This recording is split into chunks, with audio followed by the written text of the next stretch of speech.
नाज़रीन, दो खबरें हैं जो आज के इस वीलॉग के अंदर मैंने शेयर करनी है। आज बाकायदा तौर पर तहरीक अदम एतमाद पेश कर दी गई है। जाम कमाल साहब जो कि वज़ीर आला बलोचिस्तान है, अयूब आफरीदी साहब जो हैं ये वो सेनेटर हैं जो अपनी सीट खाली कर रहे हैं और उनकी जगह पे शौकत तरीन साहब जो हैं वो बतौर सेनेटर जो है मुंतखब होके सेनेट के अंदर आएंगे। ये अयूब आफरीदी साहब कौन है, ये तफसीलात मैं आपके साथ, बड़ी इंटरेस्टिंग बात है, ये मैं आपके साथ शेयर करूंगा। बड़ा इंटरेस्टिंग बैकग्राउंड है इनका।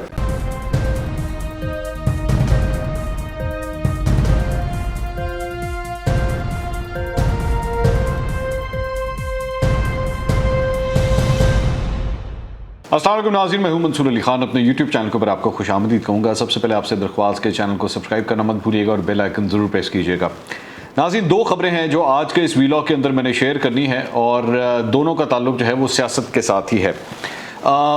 पहली बात तो जो मैंने करनी है उसका ताल्लुक है बलूचिस्तान असम्बली से, और आप जानते हैं कि आज बाकायदा तौर पर तहरीक अदम एतमाद पेश कर दी गई है। जाम कमाल साहब जो कि वज़ीर आला बलूचिस्तान है, और दूसरी खबर जो है वो आपके साथ शेयर करनी है अयूब आफरीदी साहब के हवाले से। अयूब आफरीदी साहब जो हैं ये वो सेनेटर हैं जो अपनी सीट खाली कर रहे हैं और उनकी जगह पे शौकत तरीन साहब जो हैं वो बतौर सेनेटर जो है मुंतखब होके सेनेट के अंदर आएंगे और फिर दोबारा उन्हें वज़ीर ख़जाना मुंतखब कर दिया जाएगा। 6 महीने के अंदर तो नहीं हो सका, लेकिन अब ये प्रोसेस होने लगा। ये अयूब आफरीदी साहब कौन है, ये तफसीलात मैं आपके साथ, बड़ी इंटरेस्टिंग बात है, ये मैं आपके साथ शेयर करूँगा और बड़ा इंटरेस्टिंग बैकग्राउंड है इनका। सबसे पहले ज़रा बलूचिस्तान के ऊपर आ जाएं। आज ही बाकायदा तौर पर 33 अरकान की जानिब से सिग्नेचर्स के साथ जो है एक अदद तहरीक अदम एतमाद जारी कर दी गई। सरदार अब्दुल रहमान खेतरान साहब जो हैं इन्होंने ये तहरीक अदम जारी की है। इसमें बलूचिस्तान अवामी पार्टी के जो है नाराज़ अरकान भी शामिल हैं, इसमें अपोजिशन के अरकान भी शामिल हैं और इस तरह जो है वो ये जमा कराई गई है। अच्छा, थोड़े से फैक्ट्स एंड फिगर्स जल्दी ताकि आप ज़रा गेम समझ सकें। इस वक्त टोटल जो है वो 35 अफराद थे जब जाम कमाल साहब जो गवर्नमेंट के अंदर बैठे हुए हैं, उसमें बलूचिस्तान अवामी पार्टी के 24, पाकिस्तान तहरीक इंसाफ के 7, ANP के 4 अफराद हैं जो एक्चुअली गवर्नमेंट के अंदर जो है वो फॉर्म करते हैं। PTI है, ANP है और बाप है। अच्छा, उनको सपोर्ट कर रही है BNP अवामी, हज़ारा डेमोक्रेटिक पार्टी और जमहूरी वतन पार्टी। ये तीन भी जो है वो हुकूमत को सपोर्ट कर रहे हैं। जबकि अपोजिशन के अंदर जो मौजूद हैं लोग, ये फिगर आप देख भी रहे हैं, उसमें MMA के 11, BNP मेंगल के 10, पख्तूनख्वा मिली अवामी पार्टी का 1, मुस्लिम लीग नून का 1 और इंडिपेंडेंट भी 1 है। अच्छा, इसमें जाहिर बात है बाप के जो लोग हैं, अगर उसमें से नाराज़ लोग जो हैं वो टोटल के 14 हैं, जो अगर इस साइड पे आ जाएं तो अपोजिशन के पास जो है वो नंबर ज़्यादा बढ़ जाते हैं और उसके बाद तहरीक अदम एतमाद जो है वो पास हो जाती है।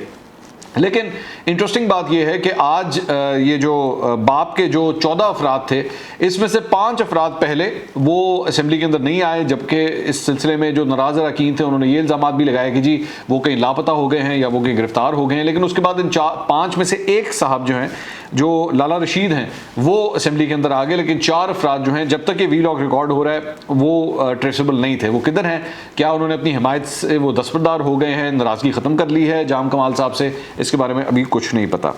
लेकिन इस ओवरऑल चीज़ को, इस बलूचिस्तान के अंदर ये जो कुछ भी हो रहा है, और ये बड़ी देर से चल रहा है, ये 2-3 हफ्ते से मामला जो है वो चल रहा है। मेरी वहाँ पे जो मुख्तलिफ तज्ज़ियाकार हैं, जो मुख्तलिफ जर्नलिस्ट हैं वहाँ के, उनसे जो मेरी बात हुई है, उसमें ख़ास तौर पर शाहिद रिंद साहब जो हैं वो एक सीनियर जर्नलिस्ट हैं, मेरी उनसे बड़ी डिटेल से बात हुई है। तो मैंने उनसे पूछा, मैंने कहा जी हो क्या रहा है, क्या आपके ख्याल में ये तहरीक अदम एतमाद जो है वो पास हो जाएगी? अच्छा, आईनी तौर पर मैं आपको ये भी बता दूँ कि मिनिमम 3 दिन और मैक्सिमम 7 दिन के अंदर अंदर जो है तहरीक अदम एतमाद के ऊपर वोटिंग होगी और स्पीकर इसका जो है वो फैसला करते हैं कि ये वोटिंग कब होगी।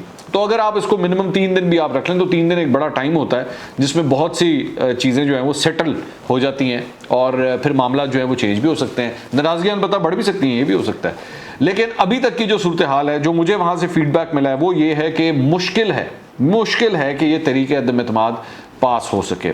अब उसकी जो रिपरकशंस हैं वो मुझे बताया गया है कि बहुत ज़्यादा हो सकती हैं। दूसरी इंपॉर्टेंट बात यह है, ये ज़हन में रखिएगा कि बलूचिस्तान अवामी पार्टी के इस वक्त नेशनल असम्बली के अंदर 4 मेंबर्स मौजूद हैं और सेनेट के अंदर जो हैं वो 3 सेनेटर्स इनके मौजूद हैं।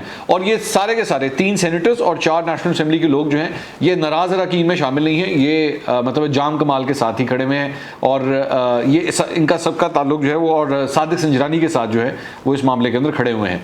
नाराज़ अरकान के साथ ये लोग शामिल नहीं हैं।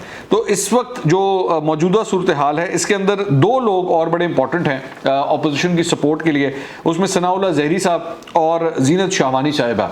ये क्या दोनों जो है ऑपोजिशन को सपोर्ट करते हैं या नहीं, क्योंकि ऑपोजिशन इस वक्त टोटल जो है वो 21 अफराद के ऊपर मुश्तमिल है और 21 अफराद के साथ अगर ये 2 ऐड हो जाए तब 23 होगा। तो 23 प्लस वो जो नाराज अरकान है वो कंप्लीट यहाँ पे अगर शिफ्ट होते हैं तो तभी जाम कमाल साहब के खिलाफ तहरीक अदम एतमाद जो है वो पास हो सकती है। बलूचिस्तान के हवाले से मैं आपको ये बता दूं कि उनकी जो इंटरनल पॉलिटिक्स है वो इतनी कॉम्प्लिकेटेड है, इतनी कॉम्प्लेक्स है कि आप इस बात से अंदाज़ा लगा लीजिए कि ANP जो इससे पहले पाकिस्तान पीपल्स पार्टी और ANP मिल के पहले PDM के अंदर शामिल थे, और जब वो PDM के अंदर शामिल थे तो इसके बावजूद ANP बलूचिस्तान के अंदर जो है वो पाकिस्तान तहरीक इंसाफ और बाप पार्टी के साथ हुकूमत के अंदर बैठी हुई थी, जबकि उनकी जो मरकजी क़यादत है वो PDM के अंदर बैठ के इसी पूरे सिस्टम के खिलाफ, इसी हुकूमत के खिलाफ जो है वो एहतजाज कर रही थी। लेकिन बलूचिस्तान के अंदर जो है वो PTI के साथ बैठ के हुकूमत भी कर रही थी और उन्होंने कहा था कि ये मामला बिल्कुल सेपरेट है, हम यहाँ से कोई इस्तीफ़ा वगैरह नहीं देंगे और ना आप हमें छेड़ने की कोशिश कीजिएगा। तो ये इस तरह की इंटरनल पॉलिटिक्स होती है कि बलूचिस्तान के लोग के जो सियासतदान हैं वो अक्सर औकात अपनी मरकजी क़यादत के फैसले से बिल्कुल एक 360 डिग्रीज का टर्न मार के जो है वो किसी और तरफ ही सियासत कर रहे होते हैं। तो इसमें कुछ और भी एलिमेंट्स शामिल होते हैं, कुछ ऐसे भी हाथ शामिल होते हैं जो हमें नज़र नहीं आते और वो भी अपना रोल प्ले करते हैं। तो अगर तो ये तहरीक अदम एतमाद पास हो गई तो फिर एक बड़ा भूचाल होगा, जाहिर बात है। एक सिटिंग चीफ मिनिस्टर जो है उनको हटाया जाएगा अपनी सीट से, तो ये बहुत बड़ा एक भूचाल होगा, कोई छोटी बात नहीं होगी। क्योंकि ज़हन में रखिएगा कि पिछली दफ़ा भी जब नून लीग के हवाले से पूरी एक वो जो चेन चली थी उसका आगाज़ हमेशा उस वक्त बलूचिस्तान से हुआ था और उसके अंदर जो है वो पाकिस्तान पीपल्स पार्टी ने एक बड़ा अहम रोल अदा किया था।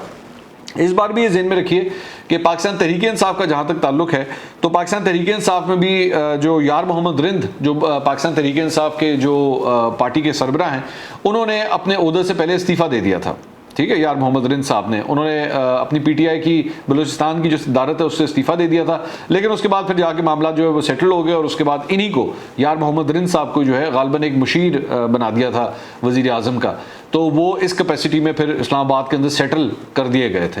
तो अभी तक की मौजूदा सूरत हाल में असल मुद्दा जो है, असल इशू जो है वो सिर्फ बलूचिस्तान अवामी पार्टी के नाराज़ अरकान का है कि वो आपस में इकट्ठे रहते हैं या नहीं रहते।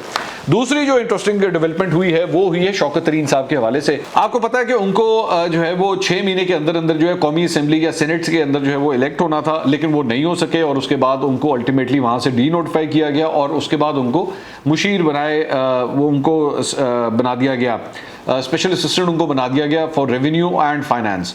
तो अब खबर ये आई है कि अयूब आफरीदी साहब जो हैं उनके नाम कुरान निकला है, पाकिस्तान तहरीक इंसाफ के सेनेटर हैं, 2018 के अंदर ये इलेक्ट हुए थे, उनके नाम ये कुरान निकला है कि वो अपनी सीट छोड़ेंगे और उनकी सीट के ऊपर जो है वो शौकत तरीन साहब जो हैं वो आके इलेक्ट होंगे। अयूब आफरीदी साहब कौन है, बड़ी इंटरेस्टिंग डिटेल्स हैं इनके बारे में। अयूब आफरीदी साहब 2015 में जी पाकिस्तान तहरीक इंसाफ के अंदर आए थे और इनके ये जब आए थे तो उसके बाद अखबार के अंदर ये रिपोर्ट भी हुआ था, ये खबर भी आप देख सकते हैं कि जी बिलियनियर्स को जो है वो सेनेट के टिकट दिए गए हैं और इसमें अयूब आफरीदी साहब का नाम भी शामिल है। अयूब आफरीदी साहब जो है वो रिलेटेड हैं जावेद आफरीदी साहब से। जावेद आफरीदी साहब कौन है? जावेद आफरीदी साहब जो हैं वो पेशावर ज़ल्मी के मालिक हैं और हायर कंपनी के भी मालिक हैं और ये सारी फैमिली जो है वो काफ़ी वेल टू डू फैमिली है और इसके साथ साथ अयूब आफरीदी साहब के ही फैमिली से ताल्लुक़ रखने वाले मंजूर आफरीदी साहब भी हैं। अब इंटरेस्टिंग बात यह है कि मंजूर आफरीदी साहब जो हैं इनका नाम जब पिछली दफ़ा 2018 के इलेक्शंस होने वाले थे तो केयर टेकर CM के लिए भी इनका नाम बीच में आया था कि इनको केयर टेकर CM बना दिया जाए और इसकी वजह ये थी कि JUI फे में होते हैं।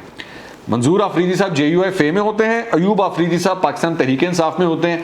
तो मंजूर आफरीदी साहब का नाम आया था बतौर केयर टेकर CM के लिए, लेकिन उसके बाद अल्टीमेटली इनका नाम जो है वो हटा लिया गया था, इनके ऊपर रजामंदी नहीं हुई थी। उसके बाद जो कुरा निकला था वो दूसरे साहब के जो दूसरे साहब हैं उनके नाम निकला था, मंजूर आफरीदी साहब के नाम जो है वो नहीं हो सका था। तो दूसरी बात ये कि ये पूरी फैमिली जो है ये इलेक्ट्रॉनिक्स का भी बिजनेस करती है। इसके अंदर मतलब हायर के बारे में तो मैंने आपको बताया ही, सोनी की डिस्ट्रीब्यूशन, सोनी ये जो ब्रांड है इसकी डिस्ट्रीब्यूशन भी इनके पास रही है, पैनासोनिक जो कंपनी है उसकी डिस्ट्रीब्यूशन भी इनके पास रही है।